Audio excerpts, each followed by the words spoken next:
бүгін ертең влог түсірейін деп тұрмын. Бүгін 20 апрель, ертең 22 наурыз көже істеп қонақта шақыратын боламыз. Мен бұл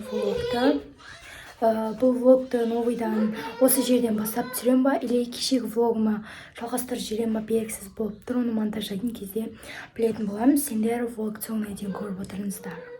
Біз жаңа ғана блинчик пісіріп қойдық. То есть мен блинчик пісіріп қойдым, мама істеді, мен пісірдім. Потом қазір бауырсақ пісіреміз. Потом одан наурыз көже барлығын ертең істейміз, но нелерін уже заттарын дайындап қойған болатынбыз пісіріп.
Вот бізде ауа райы жып-жылы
мен блогын шамалтып, содан мен аяқтайтын шығармын. Кстати, әжеммен де жұмыс айтпақшы.